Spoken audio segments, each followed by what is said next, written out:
Sekolah Menengah Persamaan Paker ini bukan merupakan sebuah sekolah yang daif dari segi pencapaiannya.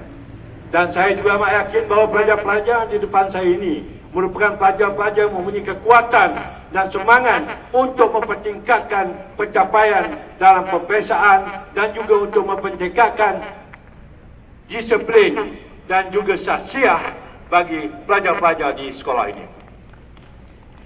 Kepada pelajar tingkatan 5 dan tingkatan 6, pelajar-pelajar ini juga sekarang sepatutnya sudah bersedia untuk menghadapi peperiksaan.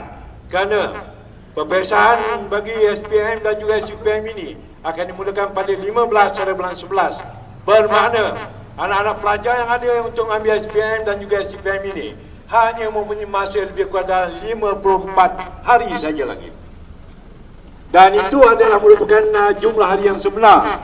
Sedangkan kalau kita lihat, anak-anak pelajar nanti akan terlibat dengan cuti persekolahan dan juga cuti-cuti peristiwa yang ada.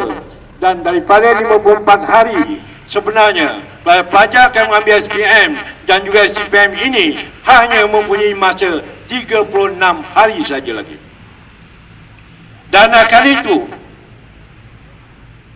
saya mengharapkan pelajar-pelajar PMA, SPM dan SPM akan terus berusaha. Kerana pada tahun ini kita lihat bahawa peluang untuk kita negeri Terengganu mencapai keputusan terbaik dalam semua pemeriksaan adalah peluang yang amat cerah. Dalam pemeriksaan dari segi analisis yang kita ambil dalam pemeriksaan SPM dan juga SPM, ternyata bahawa negeri Terengganu sudah menunjukkan satu potensi yang amat baik. Hingga setakat ini kalau SPM sudah ada 25 orang pelajar yang telah berjaya mencapai 4 flat ataupun semua A. Dan ini adalah pencapaian yang amat tertinggi berbanding dengan sebelumnya. Dan saya amat yakin kalau semua pelajar berusaha lebih gigih dalam masa yang ada, kita akan mencapai kecemerlangan pada tahun ini. Walau bagaimanapun dalam masa singkat ini, satu perkara yang saya guna ingatkan pada semua pelajar, kecemerlangan akademik bukan penentu kita dalam kecemerlangan yang lain. Kita sebagai seorang pelajar harus membina diri kita cemerlang dalam semua aspek. Kita harus menjadi seorang pelajar yang cemerlang dalam akademik. Kita harus menjadi seorang pelajar yang cemerlang dari segi kerohanian. Soal solat dan soal kebaikan dan ajaran agama harus kita pertingkatkan dalam diri kita. Dan kita juga harus cemerlang dalam pembangunan perasaan dan emosi kita. Kita tidak berminat kepada pelajar-pelajar yang tidak boleh mengawal emosinya. Kerana pelajar-pelajar yang sebegini, selalunya dia tidak mempunyai ketenteraman dan ketenangan diri.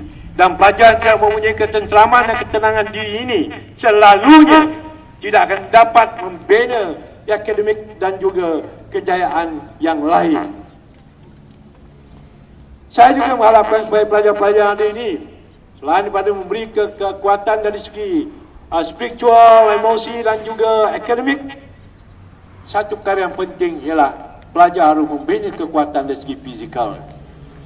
Saya tak nak ada pelajar-pelajar lelaki yang tidak ada berupa lelaki. Saya tak nak pelajar-pelajar perempuan yang tidak berupa perempuan. Kerana ini adalah benda-benda yang sangat bertentangan dengan kehendak agama. Dan kalau keadaan ini kita tidak boleh kuasai,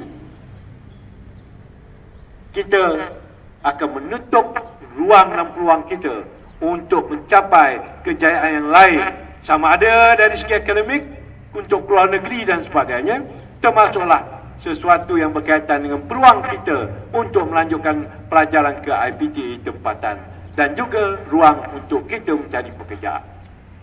Jadi saya dalam kesempatan yang ada, kerana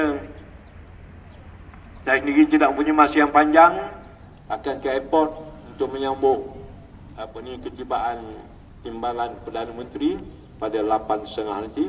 Saya mendoakan supaya guru-guru saya yang ada ini akan sentiasa diberi keberkatan Allah SWT, dapat bekerja dengan baik, akan memberikan sepenuh tenaga dan kekuatan dan ilmu untuk membina anak-anak kita yang ada ini. Dan saya juga mengharapkan kepada anak-anak pelajar yang ada supaya terus memberi tumpuan pada pelajaran.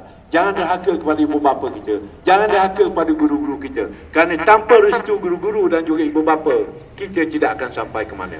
Jadi saya doakan supaya pelajar-pelajar yang ada juga daripada tingkatan satu, semua yang ada akan terus menjadi pelajar yang terbaik.